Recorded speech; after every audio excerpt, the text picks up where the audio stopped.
Welcome to Talent Titans, the podcast where we bring you entrepreneurs and leaders from the global staffing industry. I'm your host, Suki Sodi. Now let's jump right on in and welcome today's Titan. Hi everyone, welcome back to another episode of Talent Titans. Got a really interesting topic today. We are talking about DEI with none other than Louisa from Hays PLC. Welcome, Louisa. Thank you so much, Suki. Thank you for having me. You're welcome, and thanks for sharing your views with us today. Now, those people that don't know you, just quickly want to tell people who Louisa is. Sure. Okay. So in work, I've been with Hays for 23 years. I have worked in the UK, Japan, and North America, so for the last 11 years. Proud to now call myself a Canadian. I live in a rural part of Canada called Nova Scotia, and I spent most of my career doing what most good recruiters do, building businesses, teams, helping with an acquisition in Japan, and then in Canada, leading the GTA region.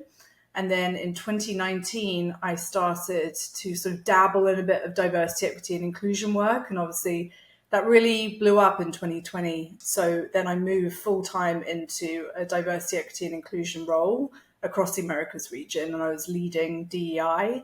And then part of, I guess, why we're talking today is because I've recently moved back into recruitment and leading the HR recruitment practice here in Canada for Hays.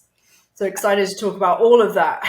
Yeah, no, there's a lot to unpack. Yeah. And with your background, diverse background, you've done Japan, born in the UK, North America.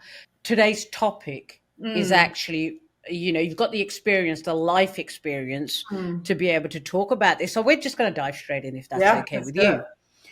What do you believe is driving the recent trend for companies retreating from their DEI strategies? And how much of this shift is influenced by external pressures such as political opposition or economic challenges? That's the elephant in the room. Let's just get it, rip the Band-Aid off. We have like 30 minutes, so we could probably talk about this for that amount of time. I liken what's happening right now in North America. So I am only talking about the North American region. I'm not sitting in the other regions. And I know that, you know, still in other areas, DEI is still emerging. Asia, it's emerging, booming there. Europe and the UK, it's very different. So I am just giving a North American perspective here. But what I'm starting to see happen is that sort of pendulum effect that we saw where lots of companies have been doing DEI for many, many years before George Floyd's murder in 2020. 2020, everyone started going, oh my gosh, we really need to focus on this. We've realized why this is an important topic. Let's invest, let's hire, let's create programs, let's do lots of stuff. And we're going to unpack a little bit about that stuff later on in today's call. Now I'm seeing that sort of pendulum coming back to center. And a lot of organizations, and what drove my recent move back to the recruitment space was many of us have kind of figured out where our issues are. And whilst a lot of that is structural, and I really believe that a lot of DEI needs to be structural, foundational work, there's also belief systems that need to be impacted. But if you get the other stuff right, I think that comes. So I'm just seeing that organizations are going, okay, so we know what's up. We know how to fix this. We don't necessarily need a full-time department all the time in order to run it. In those smaller to mid-sized companies, definitely. And so we will economically, we're all under a lot of pressure. Where do we put our money? Well, a lot of people are putting their money in places that they know are going to be a profit driver, quick profit driver. And I think there's a lot of DEI work that they've probably already figured out. You know, you remember the Enron collapse and everything that happened there. Do you remember right after that, everyone hiring SOX people? There were SOX teams everywhere. I was in Japan when we were doing a lot of that recruitment. And I remember this sudden rise of, we need SOX people. We need to figure this out. But then what happened? After they all figured out, okay, this is how we now do accounting, so that we're not the next Enron, then we move into business as usual. And I think that's where DEI is going in a lot of organizations. Not all, but a lot. I love that perspective, because if you just look at social media, nobody thinks of it like that, right? Mm. Which takes me kind of into my second question. Mm. Walmart recently announced significant rollbacks, right, in their DEI commitments, including ending its racial equity center and supplier diversity goals. Yeah. How does this decision reflect broader corporate attitudes towards DEI? And what does it mean for the employees and the stakeholders?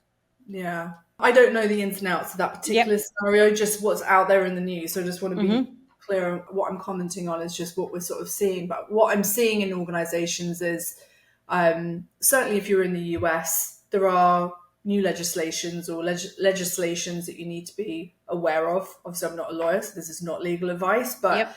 that's where we've seen a lot of the sort of public, okay, well, we're just complying now, we're doing the right thing per legislation now.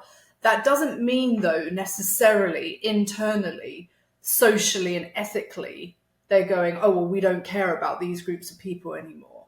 Just because they're publicly saying this is how we're reinvesting our money and our programming, I like to believe, and I know many people that work in these big organizations, that internally they're not suddenly saying, oh, we suddenly don't care about people. We suddenly don't care about, different communities. They're simply saying, per policy, here's how we're now complying. Again, that's not all organizations. Some organizations are certainly taking what's going on and the way the media is, quite often misrepresenting the truth to say, oh, good, well, now we just don't have to worry about being diverse anymore. We can just go back to how we were. So there's definitely two camps here. There's Yep. the camp that's like, oh, okay, that was our green card out of doing some hard, inner work and structural work in our organization. And then there's the other group that's saying, no, we're just making sure we're staying on top of the legislation and we're just doing the right thing here. No, I totally agree with you, because as you were talking, my mind was saying, yeah, you don't suddenly go from believing in DEI. I mean, you can replace DEI with anything, right? But we're talking about DEI here. You suddenly don't go from believing in fairness and equality and to, no, we don't care. We don't care. We don't care about you anymore, right? Every company would literally lose its workforce Of overnight. course. Yeah. Especially with what you're seeing with the newer generations, right? They care so deeply Yep. about how we care about people that they would smell that very quickly and they talk with their feet. They're out. Do you think, and maybe this is a loaded question, but do you think the likes of Walmart have really not taken that into consideration? Or, in other words, okay, we can hire more people, right? Mm. If people leave, we'll hire more. Mm. Or do you think they, behind the scenes, are actually keeping their, and I mean, we're talking about Walmart. You can replace that with any company. But behind the scenes, the programs are still very much alive, but not in the context they are today. I believe that many organizations, certainly the ones I've worked with, have realized that DEI is simply about making the workplace a fairer and more equitable place for everyone. And that starts with basic things like put the salary on the job advert, like such a simple thing, but so hotly debated, still not completely accepted, not legislation everywhere, but legislation in some places. Like I believe that those simple points around making the workplace a fair and equitable place to work are still being worked out in many people's minds, and in other organizations that have completely figured it out and have adopted all of those strategies, they're starting to see how much and how easily they can thrive by opening up their talent pools and bringing more people into their organization, because that's what makes their organizations tick. I think certainly from a recruitment perspective, which is the area of DEI that I've always specialized in, everyone is faced. I haven't spoken to one organization that is not faced with a skills shortage or is not faced with multiple open jobs Yep. at any one time and the inability to hire. And every time I go in and speak to those organizations about, have you thought about doing your recruitment in a slightly different way? For example, the simple idea of taking bachelor's degree as a requirement off your job advert and job description for a role that doesn't require it. A light bulb comes on and I think, oh, wow, okay. And so I think this is the essence of what people are learning around DEI is if you do things in a slightly different way when it comes to recruitment, you can open up your talent pools, you can bring more people in, you fill your jobs faster. That's not to say there's not still a lot of inequity in the world, right? And I'm very much talking about one aspect of DEI here. And I think that a lot of organizations that, and maybe this is to your point that you made earlier about the organization you were mentioning, that they've realized that we don't have the extra money to invest in these other programs that we were investing in pre the economic collapse that we've recently experienced. And therefore, we're going to take our money out of that because we can't afford it right now. And that's the sad part of what's happening right now. But, you know, I have faith that when the economy comes back and people start realizing that those were great ways of improving your EVP, your employer value proposition, or tapping into markets that you hadn't recently tapped into. Now you realize you've got a shortage in staffing, that they'll go back to doing that good work. I think you just brought up a couple of really good points, because DEI is more than hiring somebody from a marginalized community. Mm-hmm. Okay. So when you think DEI, you think hiring marginalized community, somebody who's not qualified for the job is going to get the job because she's a woman, she's going to get another 30, 40 grand because. Those same people that are saying get rid of DEI initiatives and things like that, they want to see, when they're applying for a job, they want that pay transparency. Mm-hmm. They want to see the salary. So I wonder, and this is not my area of expertise, but I wonder how many people don't fully, even today, understand what DEI covers, because they want to get rid of DEI initiatives and things like that, but they still want the pay transparency. They still want to see the salary. They still want to be able to access those jobs. The degree is a great example. Every job spec you see must have, must have a bachelor's, must have this, must have that, that educational piece.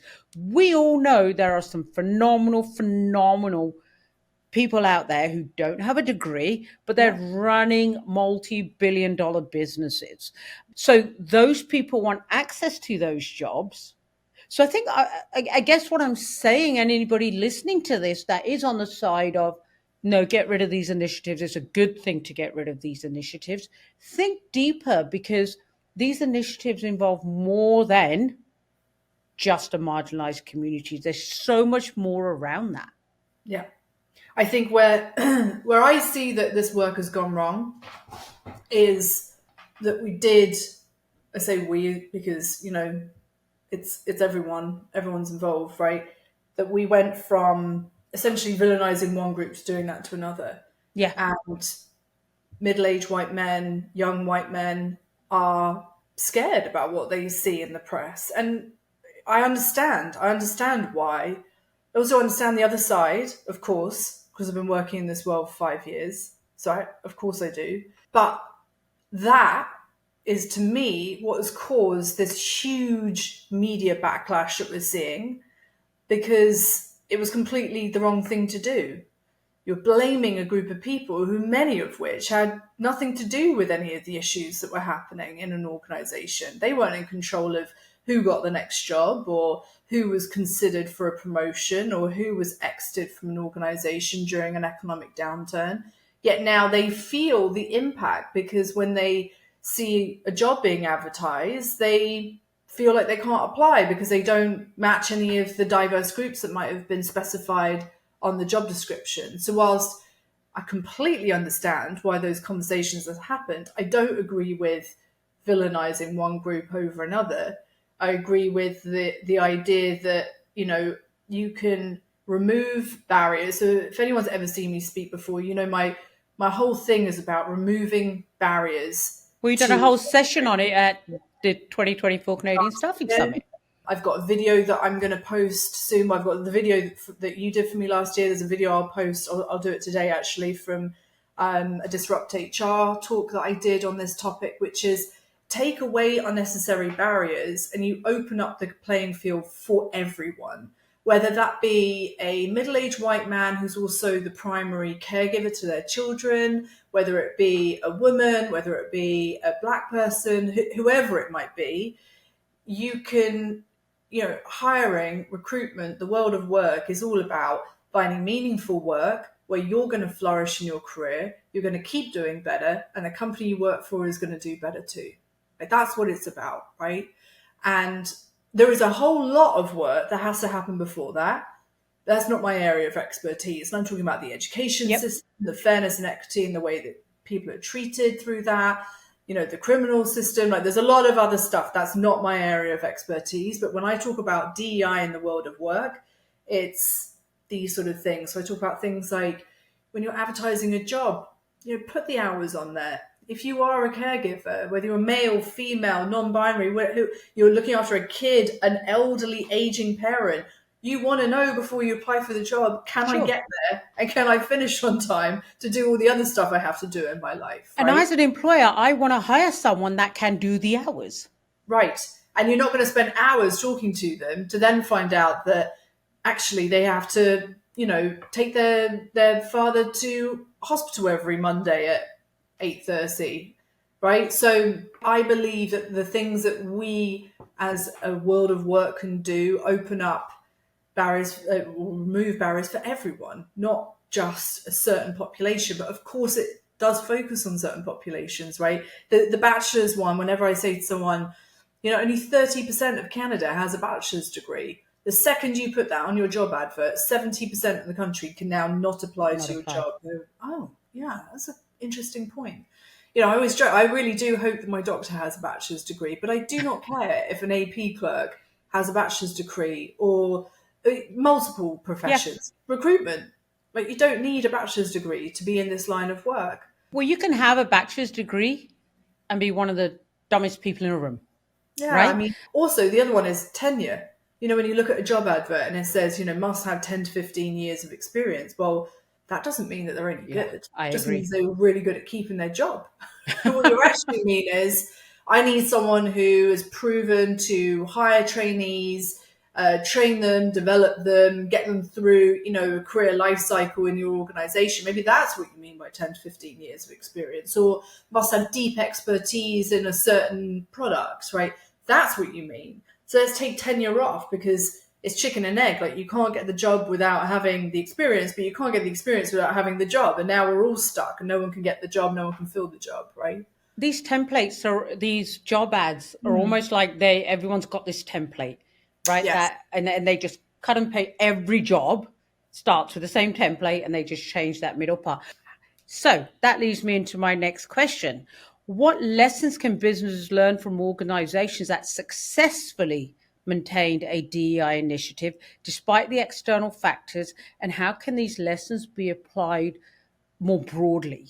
I think for me, the organizations that I've seen do really well with this, the ones that took it very seriously from a structural perspective, and they realized that I have to change the way that I advertise. I have to change the way that I recruit and select people. I have to change the way that I consider people for promotions, how I performance manage people. That's where you see the long-term lasting effect.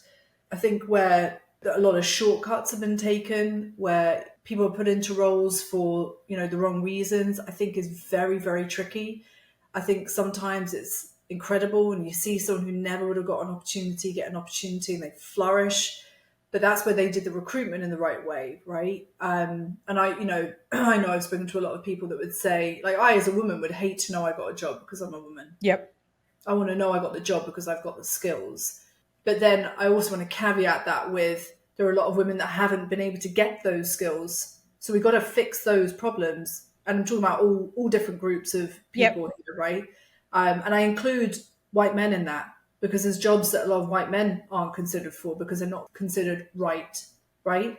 So it's all of that did the organization seriously try to change things so that in the future, everyone gets an opportunity to apply for whatever job based on their background, skills, and potential, right? I think that's where the serious organizations have done the hard work. And a lot of that was very hard work because it means changing processes. And if you know what it's like to change a process in a large organization, it's very tricky. Changing the way that you interview people is very hard work. We did it here at Hayes. Now, we did it years and years ago. It was sort of 2016 when we started this big change around competency-based interviewing and scoring and metrics. What was another edition of, if you like. And that's very hard. And then also once you've done it, you've then got to govern it and you've got to make sure it's still happening so that you can be really clear that our entry point to the organization is fair and equitable. And then you've got to do it all the other stages. So, a lot of the real work that happens behind systemic change is very hard work and takes project managers and people investing and training and all of that stuff. That's the stuff that happens behind the scenes. And that's the stuff where I've seen those organizations be able to change for the good and for the future. And then where I've really seen organizations really thrive, and this was more when people had money to do things, but I know that many keep going with this work now because they see how important it is investing in that part before someone actually gets to the job market.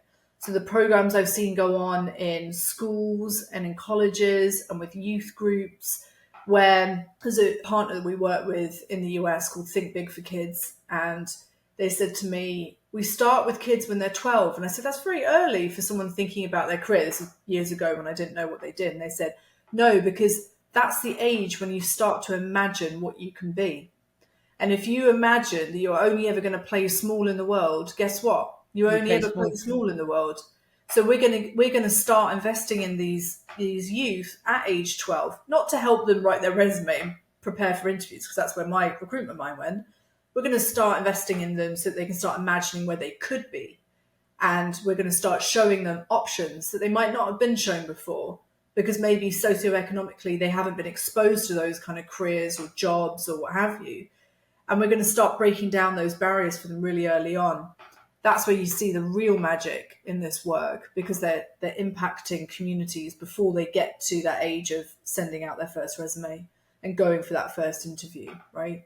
As you was talking about 2016, you started this work, right? So Hayes made a conscious, intentional decision, allocated resources, staff, money, everything like that. To somebody that's listening to this, but they're not a big company, they're a small company, and they're looking at what they're doing and they're finding all the changes overwhelming, right? It's just like, okay, so what state is it legal, illegal not to put the salary band an hour? And so it becomes overwhelming. Where do they start? Baby steps. Yeah, start small, right? Watch that 5-minute video I've got posted, and there's 5 things I say in there about things that you can do in the way you recruit, which anyone can do. It's very simple stuff. Start small. And also, I have consulted with hundreds of companies around DEI. And so often the conversation starts with, we really want to do something, but we haven't done anything yet. And then I have this audit that I take them through that takes about an hour. And I have never got to the end of that audit. And there's 36 different data points I asked for. And I have never got to the end of the audit. And they've not done at least 5 things. So the thing is, you're probably already doing something. Okay. Right? It's really get clear about your processes and get clear about what you're trying to do. What do you stand for? Do you truly believe that diversity is important? And if you don't, go read a million reports, because there's so much evidence that says it is. And then get clear on what are you trying to do. If you're only a small organization, maybe it's a small tweak that you want to make. Maybe it's about the way that people get promoted. Is it a fair and equitable way of getting promoted? Maybe it's something to do with career trajectories and the way that people can dream about being, moving up in your organization, and what is the way that they are able to access that information. Do you have, one of the small things that we did recently was introduce career reviews. We know that 2025 is going to be the year, well, we're already calling it, we're in the great stagnation. Yep. 2025 is going to be a lot about retaining your talent. If you have good talent that you want to retain, are you doing things around it? So we introduce career conversations, which is driven by the employee, so that anyone can say, I want to talk about my future and my career, not just the people that are maybe within the inner circle of the leadership team. And that gives people the ability to start stepping up and taking control, rather than feeling like, they're on a bus and they're waiting to be told this is your next stop, right? So start small. You've probably already done stuff, and get clear about what you're trying to do. The thing about the Canadian market, and I know, this is not just Canada that's listening, but just about every market that probably is, diversity is everywhere. It is. I mean, it's absolutely everywhere. You don't need to go far to find diversity. But are you welcoming it, and do you want it? Those are the questions I think you've got to start with. Oh, I really like that, because we were talking before we started, and I think I said something to the effect of people who are in companies talking about DEI. Are they doing it because they believe it, or are they doing it because they have to do it? And the test is who's around your dinner table. Yeah. Right. So I don't mean literally in your house, who's that inner circle? Who are the people you associate with, maybe outside of work? So with all of, let's just flick this a little bit. With all these rollbacks, okay, how is it impacting employee morale, particularly for the underrepresented groups? And what strategies can organizations use to maintain trust and engagements with these shifts? I think employee morale is probably at an all-time low. Well, I know it is, because our Hey Salary Guide that just got released to market last week says that employee morale is low. Many people, majority, are looking to move job in the next year. I think the statistic is 71%, which is very high. Right before the Great Resignation, it was 60%. So 11 points higher. So people are feeling down. They're wanting to move jobs, and they're stagnated in their careers because the way the economy has been in North America in the last couple of years, people haven't been able to move. They haven't been able to do things. Layer on top of that some negative press, which is what I'm going to call it, because I haven't personally spoken to those organisations. So for now, I'm going to call it negative press. Of course, there's truth to it. Otherwise, it never would have got reported. But you can only imagine how different populations are feeling, right? You've already got all these other factors, plus you're then being told that we also, according to the press, don't necessarily care as deeply as we said we did, which is essentially how it's coming across, probably. I think it's very tricky. And I think there are very easy things that companies can be doing right now to make sure they're engaged with their people. Employee satisfaction surveys is an obvious one. That's a quick litmus test on how are you feeling. Looking at your absence roster and how much absence you're having right now. That's employee well-being and mental health, right? And all other areas of health, as to whether or not people are coming in or not. Your productivity is a sign of how people are feeling.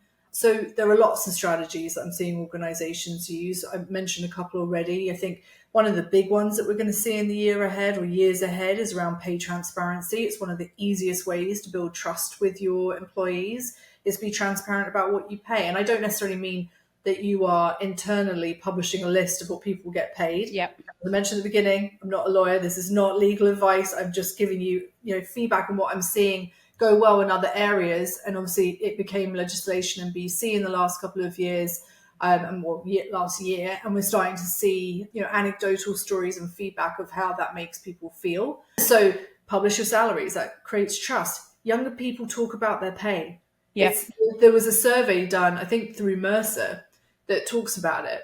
There's TikTok. Not that I'm necessarily on the TikTok, but I've heard there's TikTok accounts where people go, there's a girl who goes around and she stops people in the street and says, where do you work and what do you get paid? Like, this information is out there. So if you want to create trust, be honest about what you pay and how you pay, and use it as a tool to retain people and to develop people, but also to performance manage people. Because if you have someone that's saying, I don't feel like I'm earning enough, I want to earn more, and you as the leader is thinking, well, you're not even doing the job I've hired you for, if you don't have that sort of documented and you're able to sit down and say, here's the job you're doing now and here's the expectation. So you've done job leveling and you've got job descriptions. You're not performing at 30% of this job. So I need you to do that before I could consider you for the next level. And by the way, this is what the next level pays. What an easy and clear conversation that would be. But what's happening is there's this lots of like, we don't say anything, so we don't talk about pay here. You're upset. I don't know how to make you happy. And I'm also annoyed at you. So we've got to get clear and clean about these things, I think. So pay, career conversations, give your employees the ability to come to you and say, I want to talk about where I'm going here. Because when the market picks up again and employers start headhunting and they start advertising, we don't want all the silent resignations happening again. Yeah. We want to know where our people are. We want to care about their career and what they're thinking and feeling and know before that should happen, right? That exit should be a mutual decision. It should be we don't have anything else for you here. I've only been at Hayes 23 years because every time I get bored, they say, okay, what about this? You go try something new, right? And they keep me challenged, keep me moving up. And I think a lot of organizations do have the chance to do that. There's some that don't. I get that. There's certain jobs where there's a ceiling, right? Yeah. The size of organization. No, I get that. So with all the influencers, the public figures claiming influence over these decisions, right? How can corporations balance the external criticism with their commitment to DEI value? Because the whole cancel culture, and I do feel for these large organizations in that sense. So how do they balance that? Because criticism is going to happen. Yeah. We can't cave every time somebody says, well, if you don't do this, I'm going to put this out there. So how do organizations balance that? Cancel culture has got a lot to Yeah. speak for, right? A couple of things. I think honesty and transparency around where you are as an organization is key. Mm-hmm. We're always making mistakes. I made a mistake 2 weeks ago. I've been doing this for many, many years. I think, but being able to say, we made a mistake there. We did the wrong thing, but let's correct ourselves and let's learn from that. And let's all meet together in the middle and kind of work out what we stand for, what we mean. So I think being humble about where you are on your journey as an organization is really important. Being honest and being true is really important, even if you are just at the beginning of what you're doing. I think not sort of pandering to what's going on in the media is really, really important, right? You've got to just look at your own organization, your organizational sentiment. How are your people feeling? How are your customers feeling? Which is often a part that gets forgotten about. What do your customers think about you as an organization? Like, they're the bread and butter. If you're a service industry, if you sell a product, they're not coming to you anymore because they don't align with your brand. Now you've got a real issue, right? So what do your people think? What do your customers think? What do you as an organization think? Maybe if you have investors, what do they think? And go from there. But I think we've got to stop worrying about what's going on the periphery and worry about what's going on inside. That's so good, true, because that was my next question. Because, okay, so I as an organization made this decision. What do my customers think? Yeah. Right? Because they may not have gone away from the initiatives and stuff like that. They still may passionately believe that. Do they want to be working with a supplier, regardless of what a sector you're in, that now doesn't align? That, I definitely get that. So I know we're running out, coming up on time, but I want to ask you one final question. As DI strategies face increasing scrutiny, what advice would you give to leaders seeking to navigate these challenges while staying true to their organizational values and fostering inclusivity? I know we've kind of touched on it, but let's just package it all up. I think it's that last piece of advice that I gave. It's listen to your people, listen to your customers, listen to your board and yourselves. And are you aligned? And are you doing the right thing for the environment that you work in? Are you creating meaningful opportunities for people's careers, both new coming into the organization and people working in your organization already? Are you fair? Are you equitable? Because that's how things really thrive, right? When we create that level of untrust and inequity, that's when things start to fall apart. And that's what started this whole thing, was that someone was brave enough to stand up and say, this is not right. Yeah. And we don't want a round 2 of that. So let's stay on track with the good work that we've all started. Let's bring the pendulum to the middle and center and make this what I've made it at Hayes, which is business as usual. It doesn't need to be just one person leading it. It needs to be everyone leading it. And all of us, no matter where we are on that spectrum of acceptance or not, doing a little bit every day to make the organization a better, fairer place for everyone to work and thrive. And that's how businesses are going to be here in 20, 30 years to see whatever our next, sort of evolution of the world of work is. I think that's really beautifully summed up, because you've got to focus on your people. As you were talking, I was thinking, and talk to your employees before you make this decision. Mm-hmm. What are your employees really thinking? Mm-hmm. And communicate. Louisa, this has been brilliant. We could keep going. Mm-hmm. Now, for people that are listening to this and they're like, oh, she said something, I want to talk to her more on that. What's the best way to get hold of you? Yeah, LinkedIn. I'm there. Get on LinkedIn. Yeah. Message me on LinkedIn. I'm always up for a conversation about this, or giving you a bit of advice about what you're doing, and helping all of us keep going in the right direction. Amazing. Louisa, thank you ever so much for your time. Really appreciate it. Thank you, Suki. Take care of yourself. Take care.